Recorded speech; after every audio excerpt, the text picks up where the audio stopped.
Tá mutado, tá mutado, tá mutado. Primeiro, tudo bem? Bom dia. Bom dia. Você me lembrou uma frase do meu pai. Meu pai dizia o seguinte: bom, se vai acontecer qualquer coisa, ele falava assim: se Deus quiser e a polícia consentir. Então, você, quando diz que vai dar um passeio com a polícia, que vai sempre com você, me lembra essa brincadeira, né? Muito. Como é que vocês estão? Tudo bem? Tudo bem. Na luta aqui. Estamos lamentando a morte de Jô Soares aí. Né, mais um que se vai do nosso campo, do campo progressista, e das artes também, né, Fernando? Isso que é difícil, né? Vai ficando ali o Brasil refém de uma gente burra, né? Nós estamos aqui resistindo.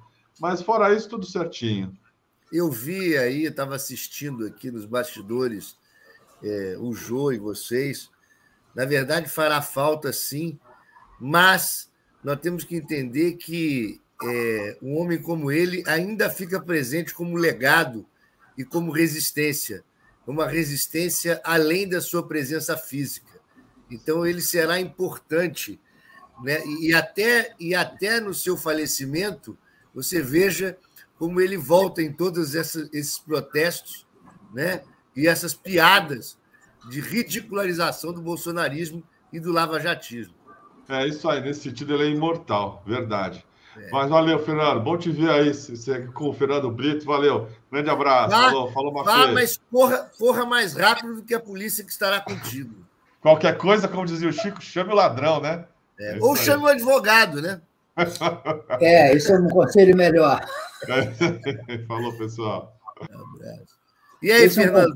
Esse é um conselho, sem dúvida, melhor, mas que nós, infelizmente, nós blogueiros, infelizmente, volta e meia a gente tem que seguir, porque chega aquela cartinha registrada aqui para a gente, sempre dando notícia de mais um processo.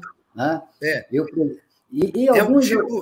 É um tipo de monitoramento, né, e de censura, através de um outro tipo de guerra híbrida do lawfare, que é tentar encurralar os jornalistas independentes com uma série de processos, que, por mais que muitas vezes não gerem condenação, e outras geram, injustas, também gera uma perda financeira, né, e um desgaste de tempo. É uma maneira de censura, né, ao DCM. Não só o DCM, mas acho que o campeão entre nós é o Nassif. Né? O Nassif o Nassif do jornal GGN é o alvo preferencial. Mas sobra para todo mundo, viu, Fernandes? Nesse sentido, eles são democráticos. Eu mesmo, por exemplo, já nem sei como é que está a situação, mas eu recebi veja só, né, do Abraham Weintraub. Né? O Weintraub dizer que alguém possa tê-lo ofendido, né, já é uma coisa que a gente fica meio perplexo, porque ninguém se ofende melhor do que ele próprio. Né? Ele ofende... Esse tipo de ataque é muito comum e nós, que somos advogados, vivemos esse tipo de ataque a nós também. Né? Não é uma coisa só do jornalismo. Eu, por exemplo, já sofri processo que acabou sendo trancado pelo Supremo Tribunal Federal, mas teve que chegar lá, né? Então, a coragem da participação política, da militância, através de diversos meios, gera essas consequências, né? Mas, diferente disso, é melhor do que o prêmio da omissão, né? O prêmio de você ser esquecido porque você é um pelego, né? Dessa a gente não leva. Fernandes, deixa eu te perguntar. Vocês estão lançando hoje, o Grupo Prerrogativo lançou ontem, acho, se eu não me engano, o Museu da Lava Jato. A primeira pergunta é: Museu da Lava Jato ou Lava Jato no museu? O que veio primeiro? Olha, essa questão do Museu da Lava Jato, eu queria dizer o seguinte: a minha participação é mais contribuindo com o museu. É um movimento muito feito pelo Xixo. Ele foi um pedido do Lula de início, não o Museu da Lava Jato, mas o pedido do Lula, segundo o relato do X, foi quando ele saiu da prisão. Ele disse o seguinte: olha, que movimento lindo e extraordinário que aconteceu aqui, que era o movimento que cercava, o movimento popular que cercava a Polícia Federal, dando bom dia, boa tarde, né, boa noite ao Lula, e causou, impressionantemente, uma resistência física em um mundo tão virtual. Né? E ele falou: isso não pode ser esquecido. Então, o Museu da Lava Jato, primeiro que eu vi, tem um negócio lindo, maravilhoso, que são todas as fotos desse movimento de resistência que ocorreu no Paraná. Isso eu acho que é o centro fundamental deste, vamos dizer, desse memorial de resistência. Quanto à parte da Lava Jato, tiveram críticas em relação ao nome, Museu da Lava Jato, né? Dizendo que isso poderia ser uma forma de eternização, mas eu acho que a sua piada em relação Lava Jato, Museu Lava Jato, está completamente correta. Eu gosto do nome, porque demonstra claramente que nós estamos eternizando, assim como o Museu do Holocausto. Eu ia lembrar desse. Museus, né? Eu tive no Chile, no Museu de Direitos Humanos, né? Eternizando o contraponto dessa resistência, né? Que é fundamental ser estudado. Eu até queria dizer aqui, vendendo meu peixe, eu vou depois mandar para o DCM, acabou de ser publicado a nova edição do livro Geopolítica da Intervenção, com 13 capítulos novos, é uma coincidência os 13 capítulos novos, com a virada do Supremo Tribunal Federal. Mas para dizer o seguinte, o trabalho de compreender, entender e estudar este movimento golpista do lavajatismo por dentro do judiciário, que levou à ascensão do bolsonarismo. Nesse momento histórico é importante. É óbvio que novas informações vão surgir, além do projeto Pontes, da intervenção americana em relação à prisão do Lula e à própria formação do Lava Jato. Inúmeras coisas vão surgir ainda. Mas estudar esse assunto agora, compreender agora, na medida do possível, que a gente já sabe, e a própria Vaza Jato trouxe essa relação promíscua do Sérgio Moro com os procuradores. Quer dizer, isso é fundamental agora, porque nós temos uma tarefa histórica agora, né? Que é tirar o bolsonarismo do poder. Isso é a nossa tarefa agora. Portanto, é óbvio que nós temos um público altamente qualificado que segue o DCM, você, todos. Mas o seguinte, aí para quem está nos escutando, nós precisamos, quem é o público qualificado, ler, estudar, participar das coisas, escutar e conversar com quem está no meio do caminho. Nós temos que esclarecer aquele sujeito que não é o bolsonarista, que se perdeu no rumo nas últimas eleições e trazê-lo à compreensão, né? Cabe a nós convencer esses. Não podemos subir no nosso salto alto e achar que ganhamos a eleição. Precisamos ganhar voto e ganhar a eleição. Mas, Fernandes, deixa eu voltar um pouquinho aqui para o campo do direito, para o campo do comportamento dos agentes do direito, né? Os operadores do direito. Eu acho que tem uma questão colocada diante de nós, que talvez seja a maior lição que a Lava Jato deixou, que é a necessidade de se evitar ou de se limitar o uso político do sistema judicial brasileiro, que está aí, continua aberto. Aquilo que aconteceu com o Sérgio Moro, de se adonar da justiça brasileira para tocar um projeto político de destruição de uma força que governava o Brasil já há 12 ou 13 anos e chegaria aos 16 anos, essas condições continuam abertas. Elas continuam existindo.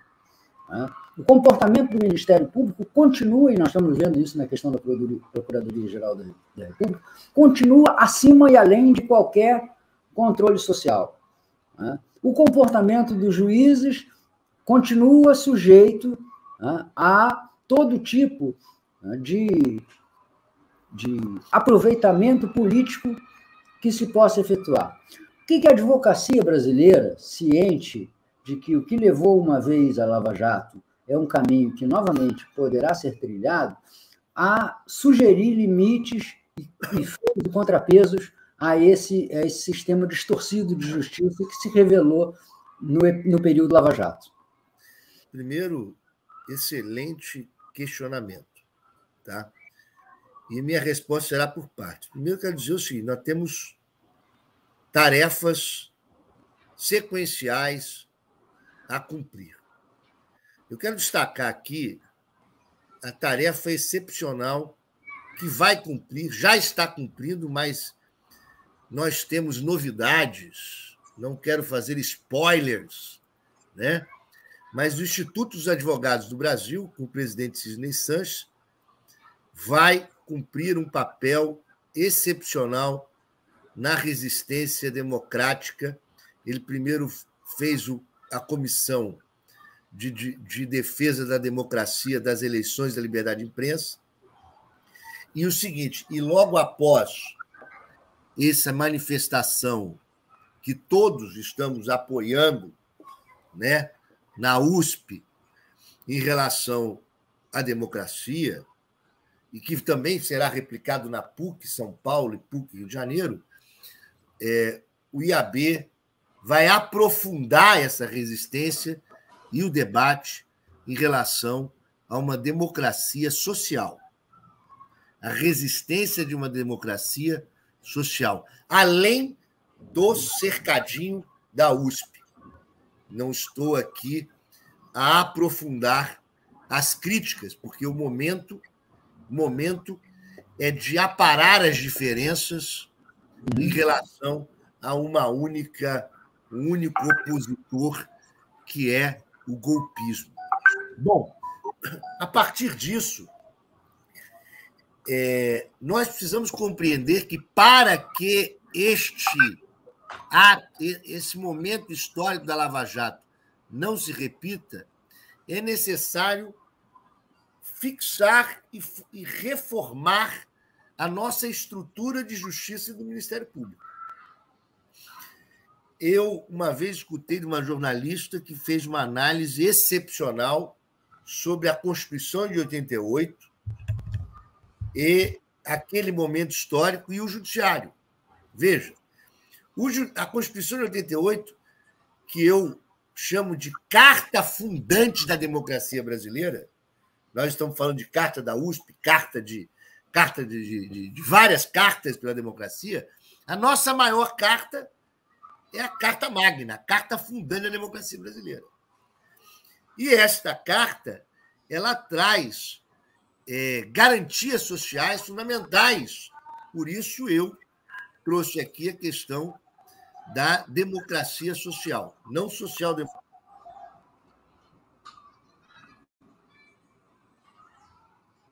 Eu não sei se está travado aí para você. Está travado para mim também, o Fernando travou aqui. Vamos esperar um minutinho, então, para ver se ele consegue. Vamos reconectar ele.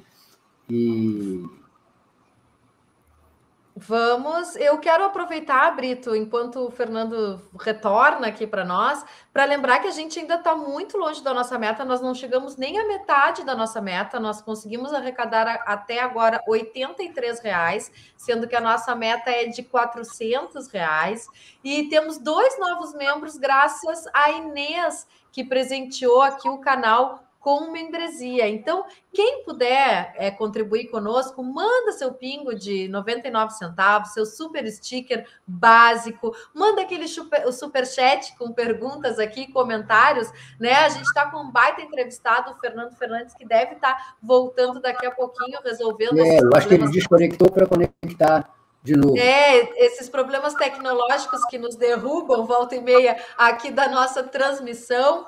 E pedir, então, para o pessoal pingar aqui, contribuir para que a gente alcance rapidinho a nossa meta. Tem muitos elogios à tua participação aqui, Brito, e eu quero dizer para o povo que esses elogios também retornem como financiamento para que a gente mantenha esse espaço aqui do DCM no ar, né? E possa aproveitar aqui a tua presença e o teu grande trabalho.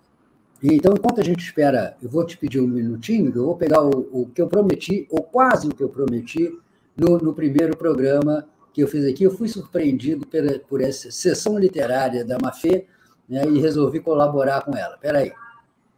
Tá bom. Hoje o Brito, então, vai trazer uns livros aqui para nós promovermos na live, um clássico dos clássicos. Vocês vão adorar, então fiquem ligados aqui, preparem o dedinho aí para lançar o seu superchat de R$50 ou mais para levar esses livros para casa que o Brito vai promover aqui na nossa promoção literária, que já estamos antecipando aí, né? Já que estamos no aguardo do Fernando Fernandes. Conta para nós, Brito, o que tu trouxe? Então, justamente porque você falou aí, eu vou contar uma historinha aqui.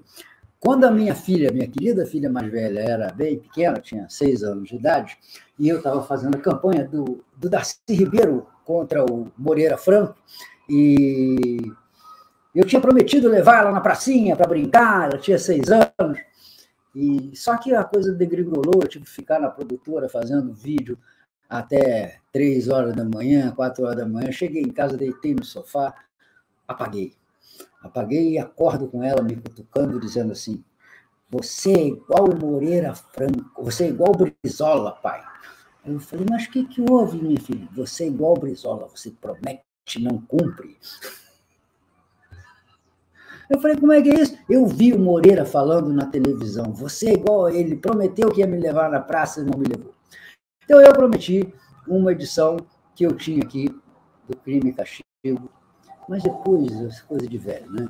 Eu me lembrei que eu já tinha feito, como eu já até tinha dito para a Maria Fernanda antes, eu tinha feito presente desses livros para alguém, como volta e meia faço presente de clássicos. E como a Divina Providência sempre nos ajuda, eu falei: como é que eu vou fazer? Estava enrolado, ontem tive que fazer uns exames médicos, não estava podendo me deslocar. E cadê o Fernando? Não chegou? Não estava podendo me deslocar. E aí eu sou surpreendido com um presente do meu querido Oswaldo Maneschi, que é dirigente do PDT, onde eu militei muitos anos, que me mandou um trabalho feito por um jornalista fantástico, um companheiro e amigo de séculos, chamado Apio Gomes, que se deu ao trabalho de reunir todos os mais de 600 tijolaços de Leonel Brizola, né, e conseguiu fazer uma edição que é patrocinada pelo PDT, mas tem uma importância que vai além do partido. Conseguiu publicar uma coletânea, né, cujos 2 primeiros volumes foram lançados, dos tijolaços de Leonel Brizola. Mas olha que maravilha, que relíquia! São dois volumes. O Apio. Agora foi o Brito que travou. Nossa, hoje o sextou aqui do DCM tá uma travação só. Espero que o Brito volte, mas olha que maravilha, então, esses livros que o Brito separou aqui pra gente, muito da história, os tijolaços do Brizola. E nisso tá voltando o Fernando Fernandes, que maravilha, né? Eu vou já chamar ele para cá, a gente já estava preocupado com que ele tinha caído. Aí, tudo bom, Fernando? Que bom que tu conseguiu voltar.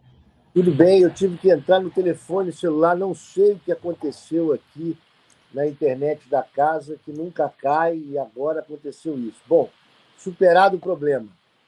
Ah, que maravilha. Agora foi o Fernando Brito que travou, mas eu sigo o bate-papo aqui contigo. Eu queria aproveitar a tua presença também para tu falares um pouco de todo esse movimento que vem acontecendo, encabeçado pelo Grupo Prerrogativas, na defesa da democracia, né? Vai ter o lançamento da carta, a leitura da carta agora dia 11 de agosto, inclusive o DCM vai fazer a cobertura desse lançamento, e eu queria que tu falasse um pouquinho sobre isso, assim, se tu acha que existe uma ameaça concreta às eleições, se há a possibilidade de um golpe? Como é que tu vê toda essa movimentação em torno das eleições e das ameaças bolsonaristas?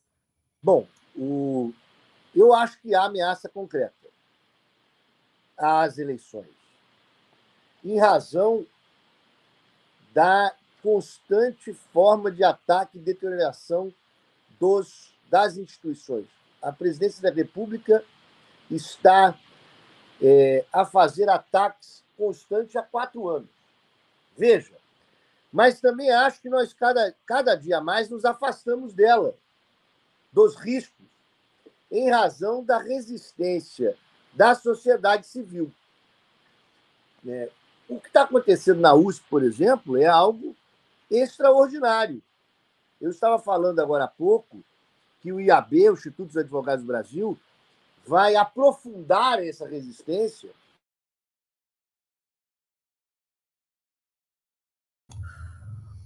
Caiu aqui o Fernando também. Estávamos aqui ouvindo, mas vejam só que o Fernando fala dessas ameaças à democracia, que são... o Fernando está voltando, tentando voltar, deve estar com um problema de sinal por lá. Opa, voltou, porque Fernando. Voltou o Wi-Fi, captou. Então é o seguinte, vamos fazer uma análise do que está acontecendo na USP. Olha que extraordinário.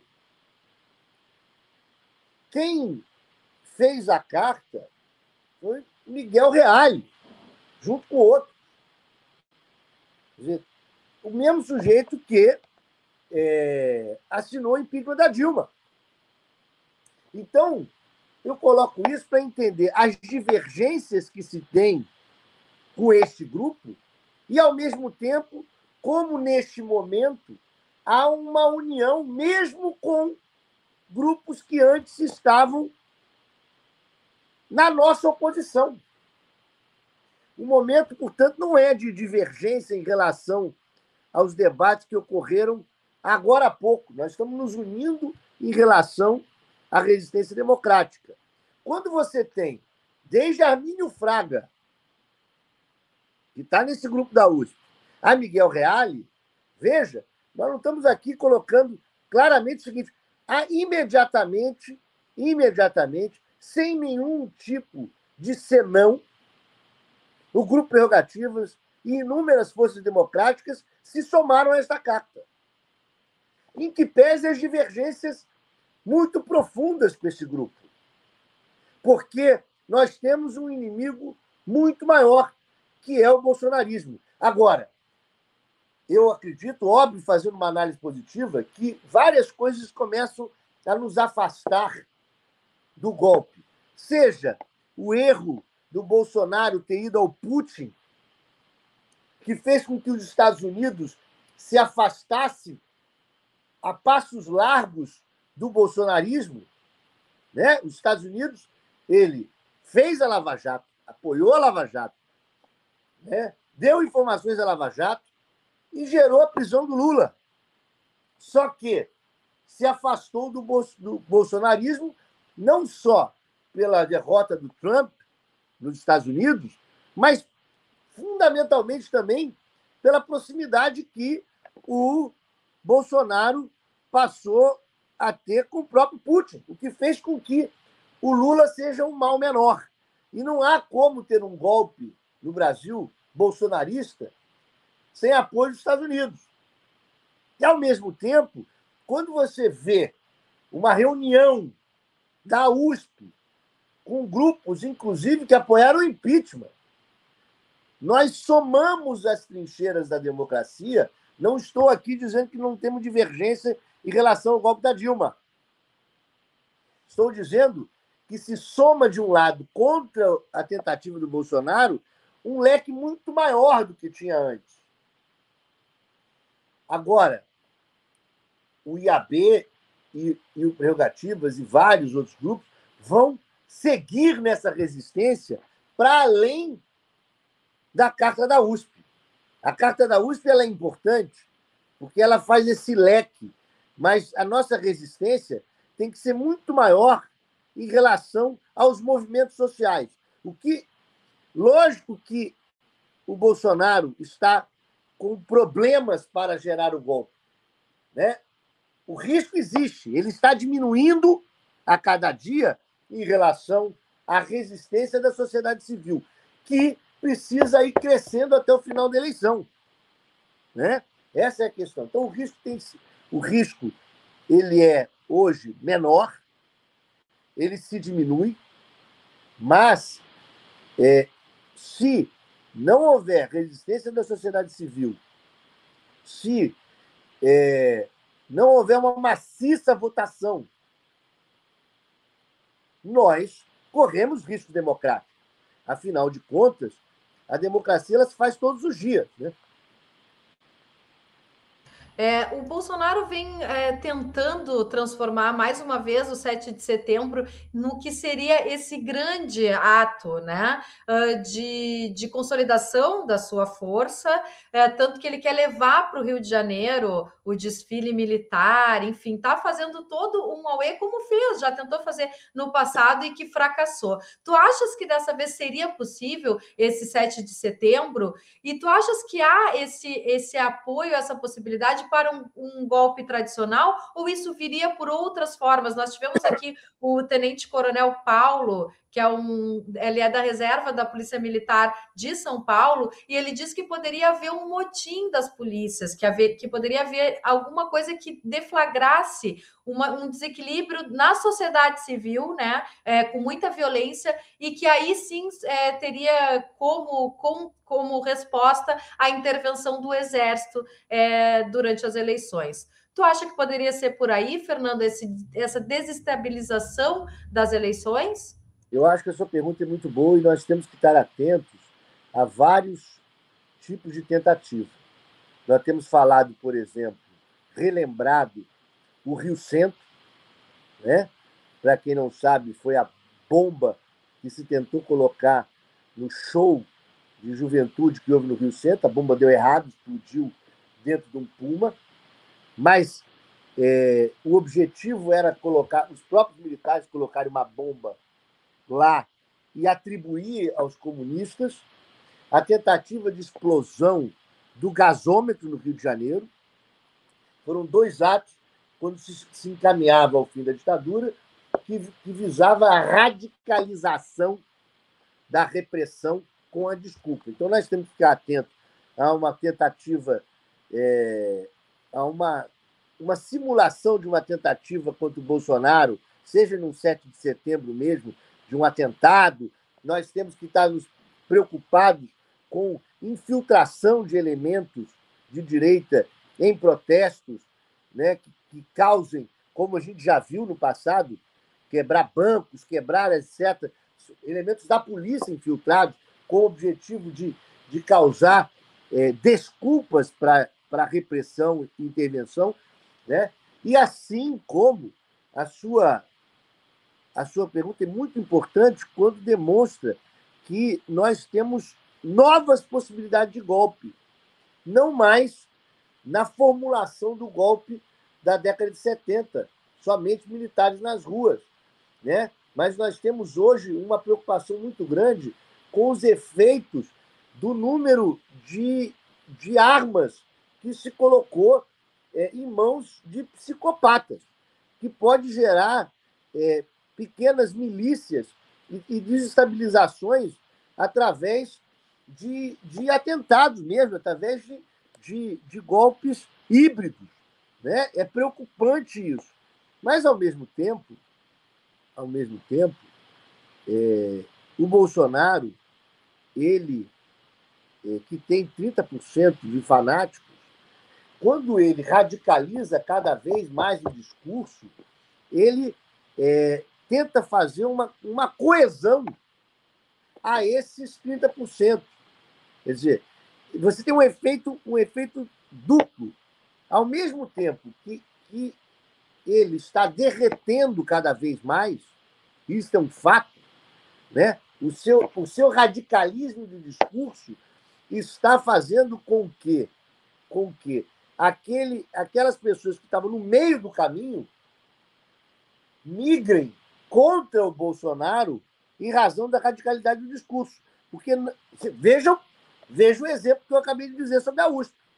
Miguel Reale, né? Armínio Fraga. Eles são pessoas que são originalmente anti-PT. Originalmente anti-PT. E que se afastam do bolsonarismo e estavam outro dia lá de namoro, né? De namoro com isso. Então se afastam. Ao mesmo tempo, quer dizer, ele tem um efeito duplo. Ele radicaliza o discurso, ele perde o meio do caminho, esse meio do caminho migra para a campanha do Lula, né? E ele, ao mesmo tempo, tenta manter coeso os seus 30%. Porque é o seguinte, porque esta briga da eleição, ela não é uma luta que ela terminará na eleição. Ela se propagará, quer dizer, através dos tempos. Nós temos que tirar o Bolsonaro e o bolsonarismo do poder. Mas o bolsonarismo não acabará com a eleição. Então, ele vai manter, ele vai se radicalizando e mantendo uma coesão de um grupo que vai coexistir mesmo com a vitória do Lula. E nossa missão histórica, da mesma maneira que o lavajatismo, a Lava Jato terminou, entre aspas, porque ainda tem processo, mas o lavajatismo não terminou. Ele se espalhou pelo judiciário brasileiro, né? E também porque a gente ainda tem o processo da posse, né? Tem a eleição, ainda tem os meses seguintes até janeiro, então a gente não sabe também como vai se comportar o Bolsonaro após uma derrota, né? Tem uma pergunta aqui para ti, Fernando, do Guilherme Marchione, que diz: qual o maior risco de golpe, doutor Fernando? Se Bolsonaro perder a eleição ou se ganhar e perpetuar no poder a partir do segundo mandato? O Marchione, isso aí é que a gente diz chapa branca. Marchione é meu sócio no escritório. Mas é mestrando, orientado pelo Pedro Serrano, então um grande sujeito. Eu vejo o seguinte, a mobilização popular e o que vai acontecer de movimento de rua, porque, veja, é evidente que só tem um sujeito que tem condição de mobilização popular no país. E esse sujeito chama-se Luiz Inácio Lula da Silva. É impressionante como a voz do Lula soa no povo brasileiro como aqueles cantos da baleia, né?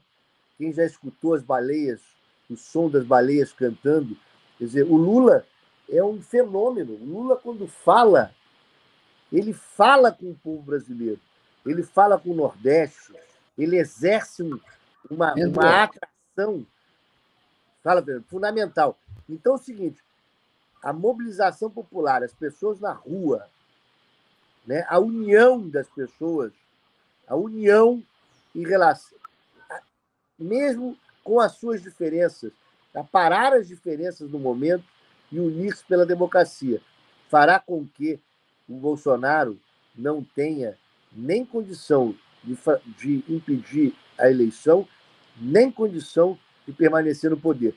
Mas, quando você pergunta, há risco? Se nós não ocuparmos a resistência, há risco. Entendeu? Agora, a cada momento que nós avancemos na resistência democrática, o risco diminui. Diz a frase que o fantasma sabe para quem aparece. Nós não seremos o fantasminha dessa história, né? Nós não seremos o que diz o Lewandowski, os cordeiros da eleição. Vamos fazer nossa democracia valer. Muita gente diz que a gente precisa confiar nas instituições, boa parte da esquerda diz isso, e que isso inviabilizaria um golpe, né? Mas como confiar nas instituições, né? Já que Bolsonaro... Brito, que bom que tu está de volta. Agora só vou concluir a minha pergunta e já passo a bola para ti. Mas como confiar nas instituições frente a tantos absurdos que Bolsonaro vem fazendo, né, no governo e nunca foi punido, enfim. E o senhor acha que, Fernando, que o Bolsonaro pode vir a ser preso caso perca as eleições? Tu acreditas nisso? Vamos lá. Primeiro eu quero elogiar esse seu sotaque, porque o Brasil tem esse maravilhoso país continental e inúmeras músicas, né? Quando a gente fala com alguém de Pernambuco, você escuta a música da linguagem, e a sua música da linguagem do Sul também é linda. E a minha é uma confusão, porque eu sou filho de capixaba, mãe mineira, irmão mais velho baiano, então é uma confusão. Me desculpe, a pergunta central é das instituições. Veja, isso, e da prisão do Bolsonaro, quero saber de ti também. Eu tenho críticas ao Supremo Tribunal Federal, críticas às decisões do Supremo Tribunal Federal, críticas como o Supremo Tribunal Federal se comportou permitindo o lavajatismo. Mas veja a diferença. Eu não ataco a instituição do Supremo Tribunal Federal. O Lênin Streck tem críticas e não ataca o Supremo. Nós criticamos para que as decisões se alterem. E tanto criticamos, e tanto o DCM fez, e tanto Prerrogativa fez, e tanto a Advocacia fez, que o Supremo Tribunal Federal anulou o processo do Moro. Veja que coisa importante. Eu fiz vou vender logo meu peixe de novo, o novo livro, né, da geopolítica. Eu fiz aqui um capítulo mostrando como essa resistência toda, que vai além da defesa formal do Zanin, que merece parabéns pela vitória, certo? Mas como inúmeros livros, o livro do golpe da Dilma, a Carol Proner, quer dizer, o Prerrogativas, como a soma gerou a mudança do Supremo. O que eu quero dizer sobre isso? Nós devemos confiar nas instituições, nós devemos participar das instituições. Não é um confiar passivo. Nós não devemos ficar passivos achando que as instituições vão nos salvar. Não. Nós precisamos cobrar das instituições a atuação em seus posicionamentos. E, a partir disso, acreditarmos nas instituições. Quanto a o Bolsonaro ir para a cadeia, veja, nós temos que ter muito cuidado em embarcar no mesmo discurso que levou o Lula à cadeia. Não estou falando que são razões iguais, mas estou falando que é jogar água no moinho do direito penal. E o seguinte, e essa radicalização do discurso faz com que o Bolsonaro possa radicalizar o discurso nos seus 30%. O fato é o seguinte, quando o Bolsonaro sair da presidência da República, ele deve enfrentar com o devido processo legal todos os fatos que ele cometeu. E se houver elementos para que ele seja condenado, será.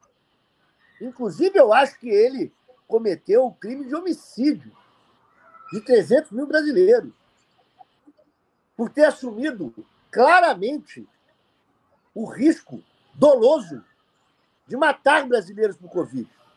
E acho que ele tem que responder por isso. Mas o momento não é de discurso de cadeia.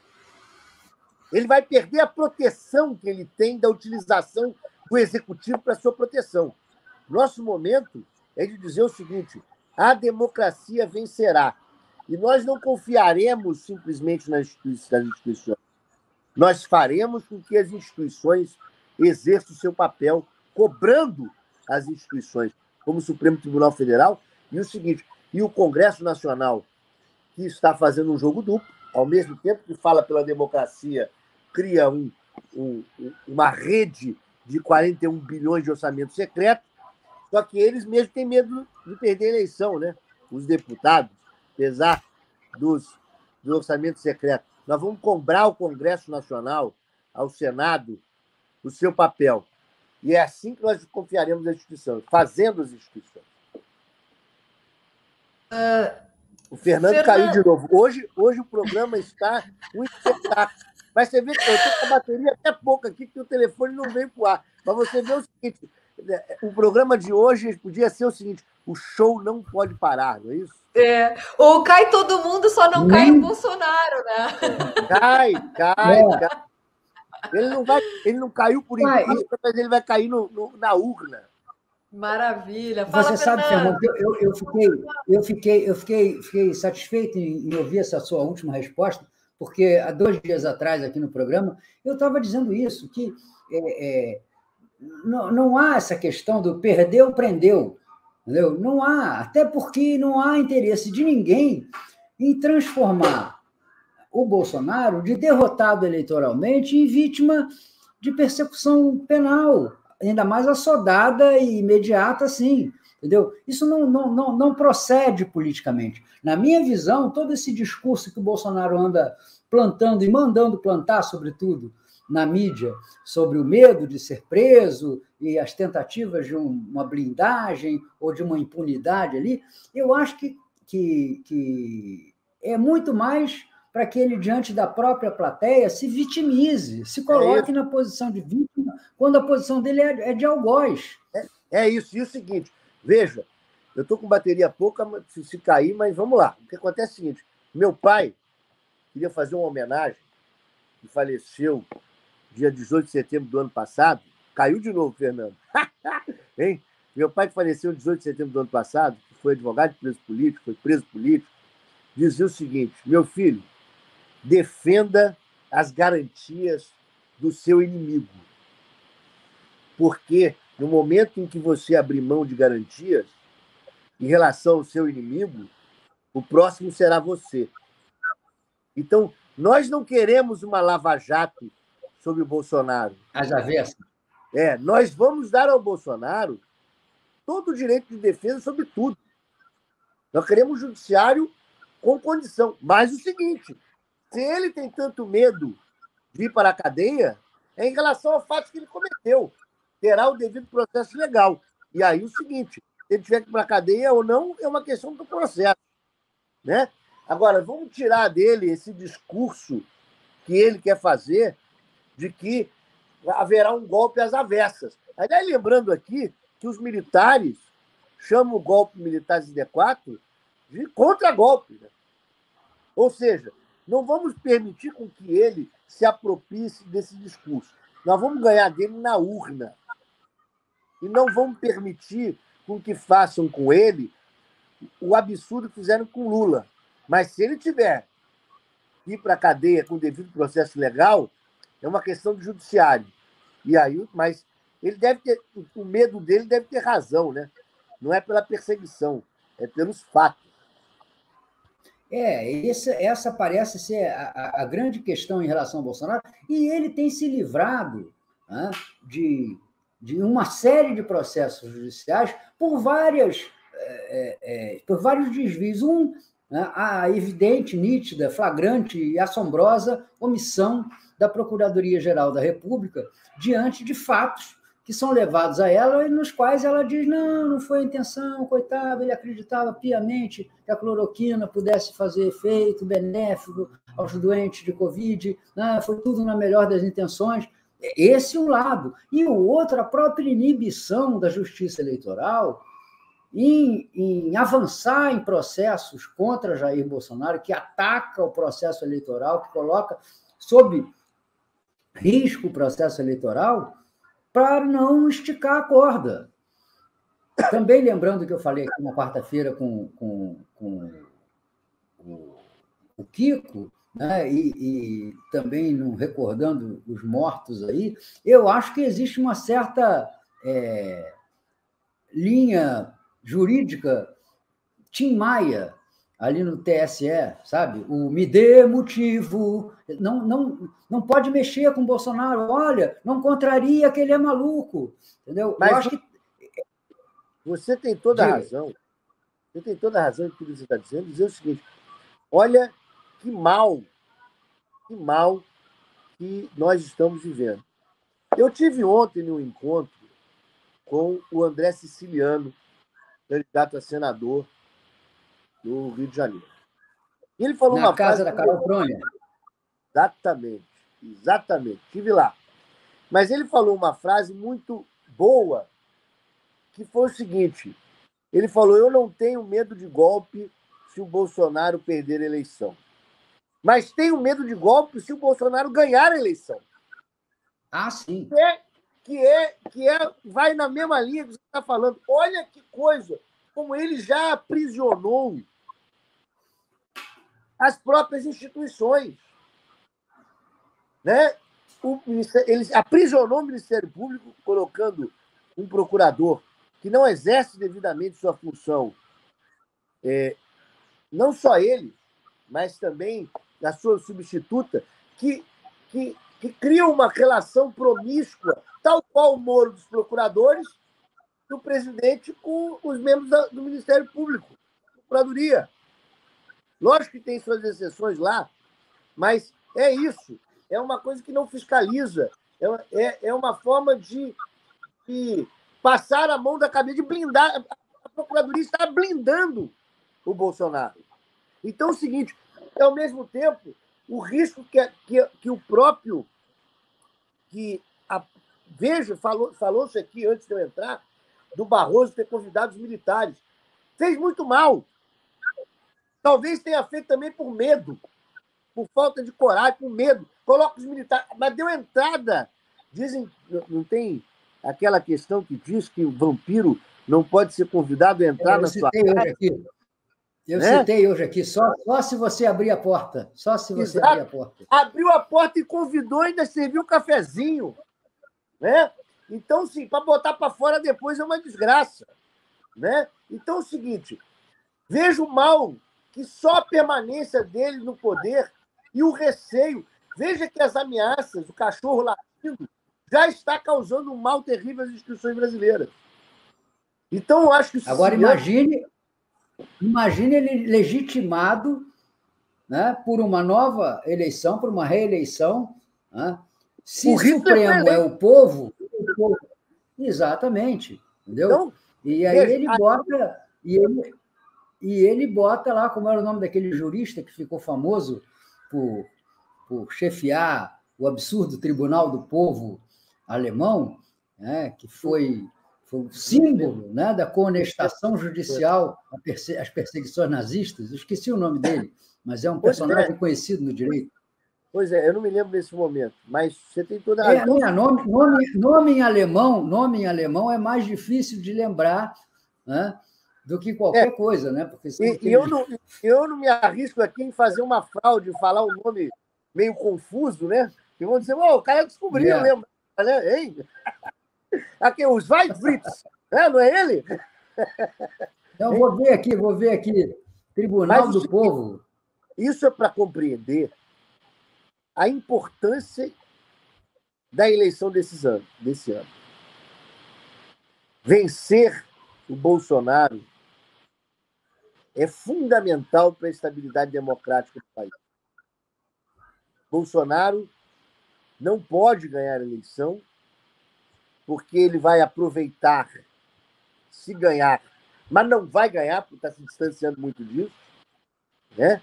Como eu disse, ele está se radicalizando para manter a força dele, mas se ganhasse, ele aprisionaria de vez as instituições brasileiras. Nós teríamos o desfazimento da democracia brasileira com o Supremo aberto, com o Congresso aberto.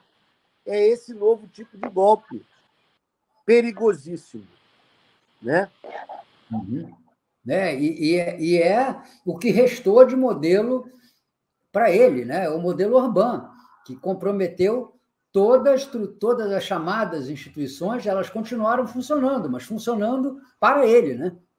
E o seguinte, e os jovens, né? Eu tive um encontro na UF esses dias, excepcional, lá, exibido o filme O Amigo Secreto, e queria dizer o seguinte, que lindo que é ver um público jovem, de estudantes jovens, mulheres negras, bonitas e jovens, discursando. E o que eu falei, olha, imagine o risco de perder décadas, porque a ditadura demorou décadas.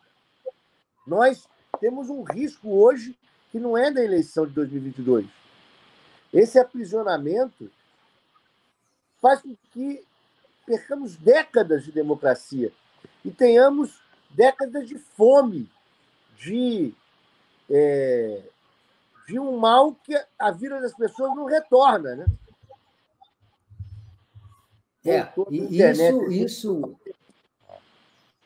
Acho que todos nós hoje há uma conspiração cibernética contra o DCM, né?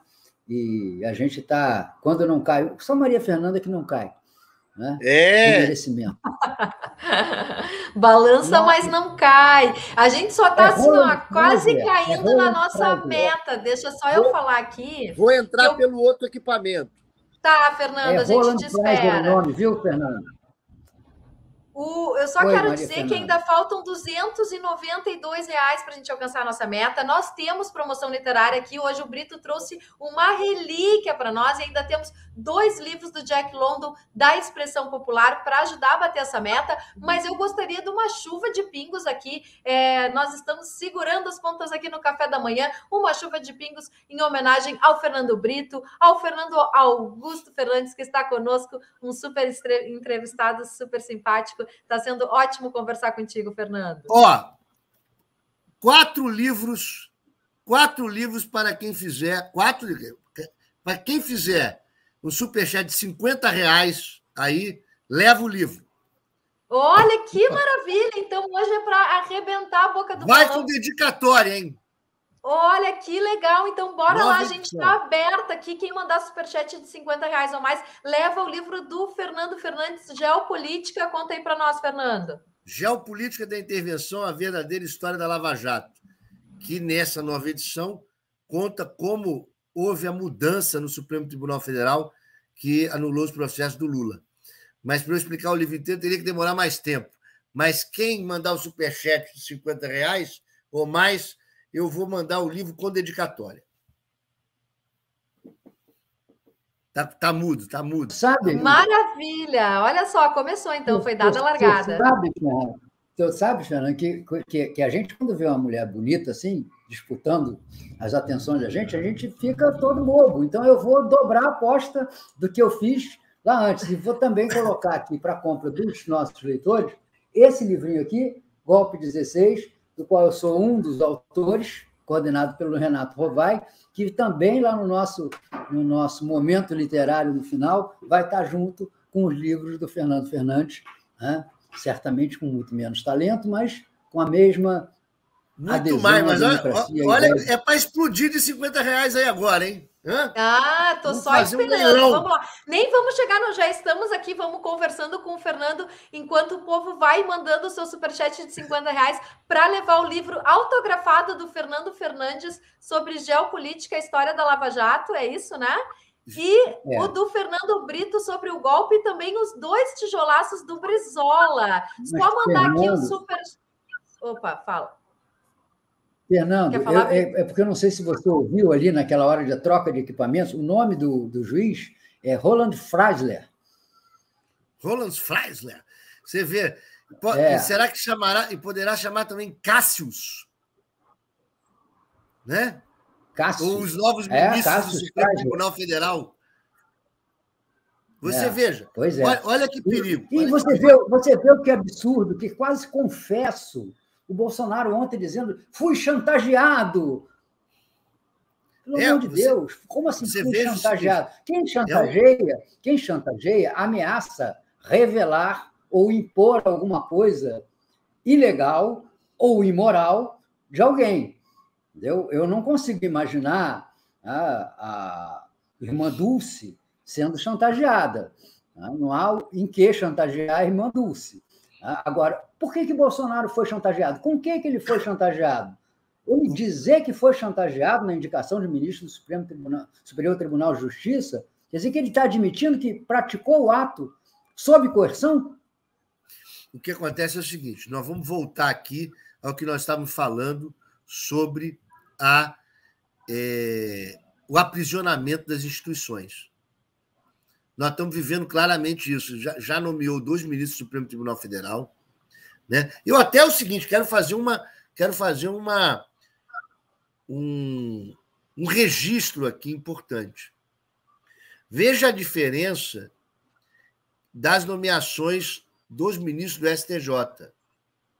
Eu fiz até um texto no Conjur elogiando e defendendo o nome do Azulay, que foi nomeado por ele agora. Mas qual é a diferença? É que ali ele tinha uma lista tríplice, né? Ele não pode escolher livremente, né? Então, em uma lista tríplice, ele escolheu o Azulay, um grande desembargador do Rio de Janeiro. Em outra lista tríplice, ele ficou entre o Ney Belo e me parece, Fernando também, que acabou escolhendo ele. Ele foi chantageado na escolha dessa lista tríplice. Então, veja o que é a diferença de ser obrigado a escolher na lista tríplice. A lista tríplice não existe legalmente para procurador-geral, certo? Isso foi uma criação, um respeito que o Lula sempre teve com a Procuradoria. O Lula é que na Procuradoria sempre escolhia dentro da lista tríplice. Mas quando você faz a escolha limitada, tudo muda.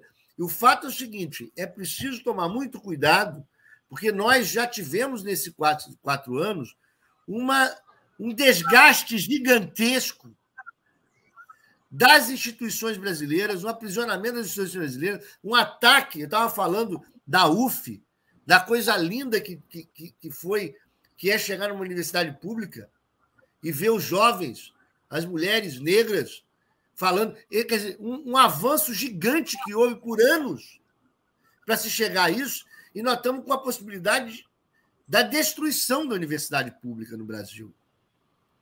Portanto, olha aí, Maria da Graça Turque já vai levar o combo dos livros, hein, Fernando? Hein?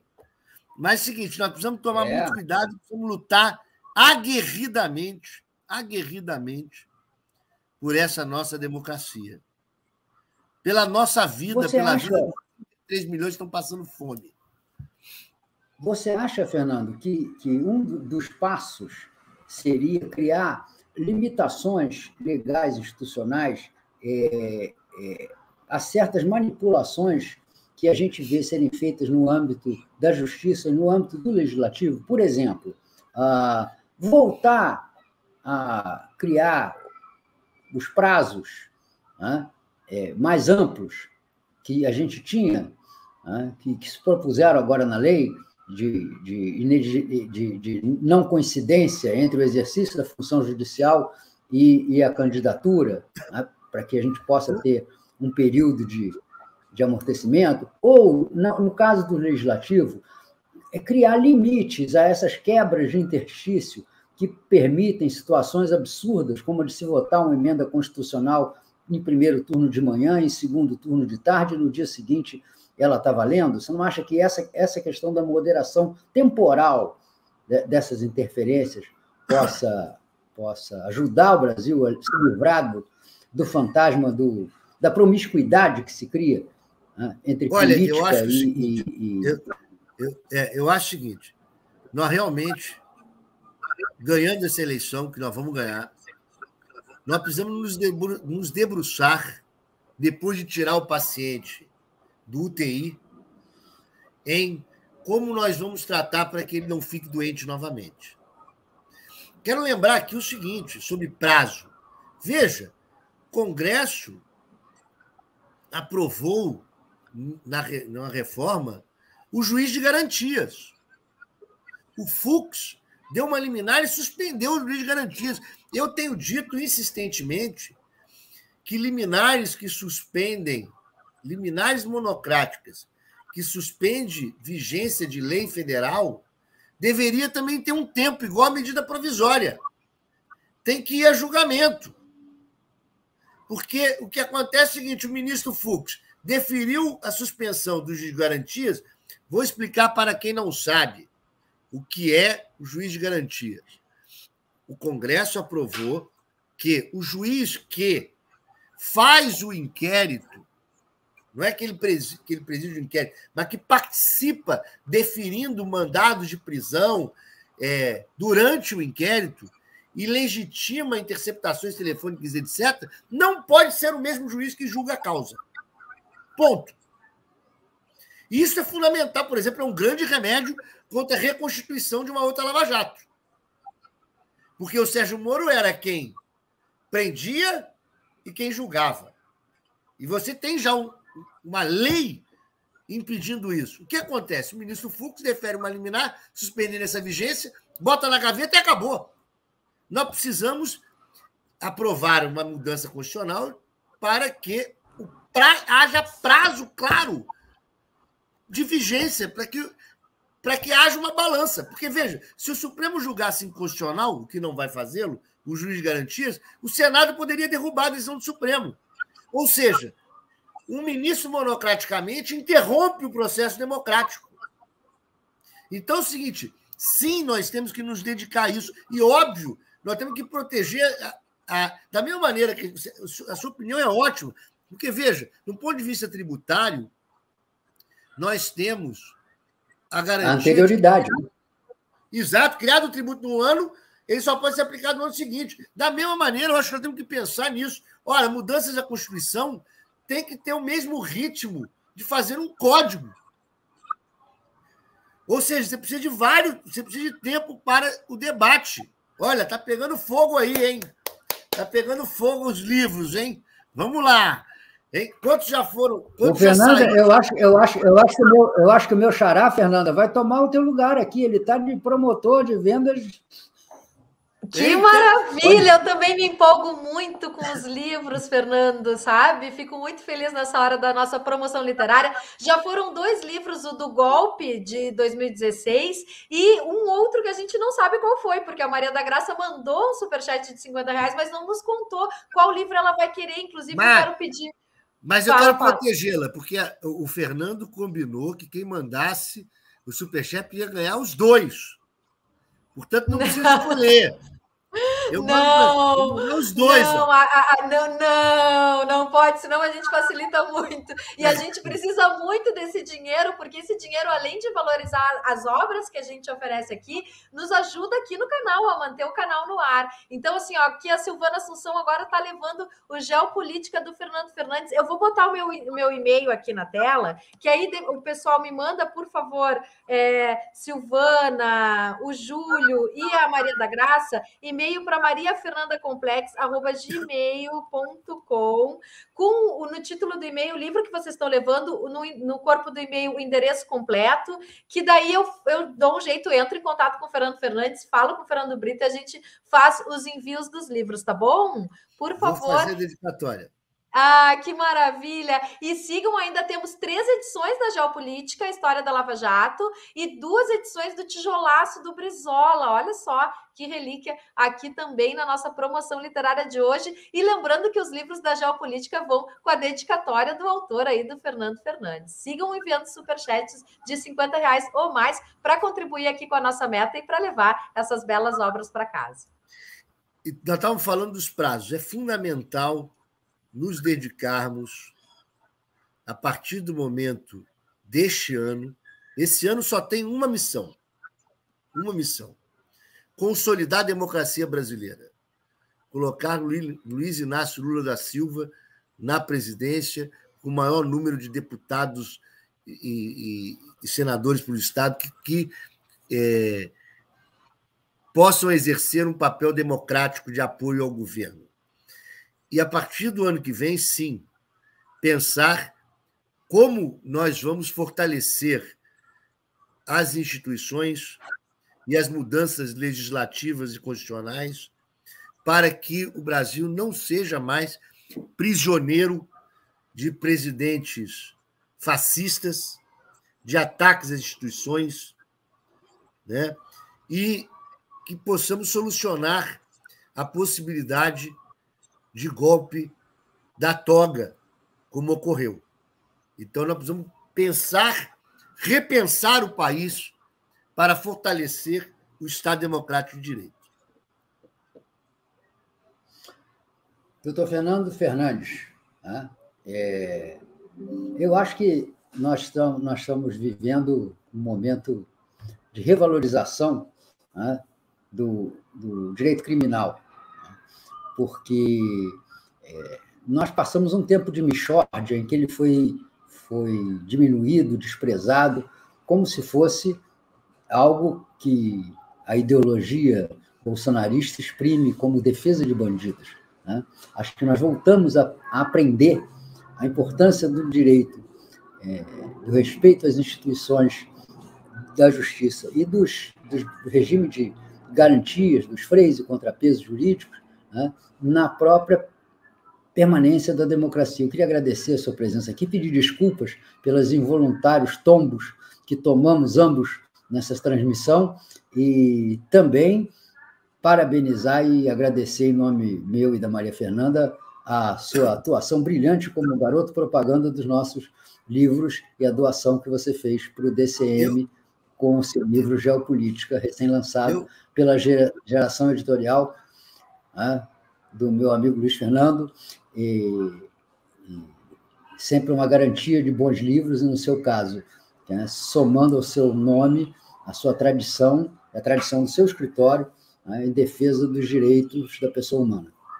Eu agradeço profundamente. Queria até lembrar aqui o seguinte, estava procurando no telefone que esse filme também muito importante, O Amigo Secreto, entrou agora nos streams, ou seja, saiu do cinema e as pessoas podem achar. Eu ia ver se tinha link aqui, se a Guta Maria Fernanda tinha me mandado, não achei rapidamente, mas as pessoas precisam ver esse filme, né? Agora parece que vai estar em vários meios para alugar digitalmente. É muito importante, quem não assistiu, assistir esse documentário, esse filme sobre a Lava Jato, que, na verdade, é uma forma de nós entendermos e dizer às pessoas o seguinte, que conversem, esse público maravilhoso do DCM, que absorvam essa maravilhosa contribuição que vocês dão da imprensa alternativa. Olha aí, R$100, hein? R$100, passou a meta, hein? Vamos lá, vamos chegar a quanto? Nós vamos fazer igual leilão, quem dá mais, quem dá mais, quem dá mais. Mas eu suspeito que o Alexandre Forte está levando os 2 livros do Tijolaço. Eu quero só que ele me confirme aqui, porque eu falei que cada um era de R$50 o superchat. E o Edson levou para casa o Geopolítica, a história da Lava Jato também. Eu vou colocar aqui. O Vicente Luiz também pedindo um tijolaço do Brizola. E o Tiago, o livro do querido Fernandes. Então, já foram 3 livros do Fernandes. E eu preciso confirmar com quem foi que mandou o superchat de R$100 aqui, o Alexandre Forte, qual livro que ele quer levar, né? Ele mandou o superchat de R$100. Eu preciso saber. Ele disse que já está lendo o teu livro, Fernandes. A Geopolítica da Intervenção, olha só. Por favor, todo mundo que está mandando superchat para os livros, envie e-mail para mariafernandacomplex@gmail.com. Coloca lá no título o e-mail, o nome do livro e no corpo do e-mail o endereço. Fala, Fernandes, que eu te interrompi na tua despedida aqui do nosso programa. Parabéns a vocês, né, DCM, essa permanência de resistência de informação. Vocês não foram omissos e nem assessoria de imprensa da Lava Jato, e estão ajudando as pessoas com vários debates, várias entrevistas e tal, a compreender o momento que nós estamos vivendo. E o que a gente tem que pedir para esse público altamente qualificado para a rua, conversem, ganhem votos. Não conversem com bolsonarista radical, mas tenham paciência e conversem com quem está no meio do caminho. Nós precisamos mudar o país e ganhar a eleição. E, para isso, a gente precisa militar. Muito bem, é isso aí. Muito obrigada, Fernando, por atender o nosso chamado. As portas do DCM estão sempre abertas a ti e toda a galera do grupo Prerrogativas, que a gente gosta muito e reconhece enormemente o trabalho. Seguimos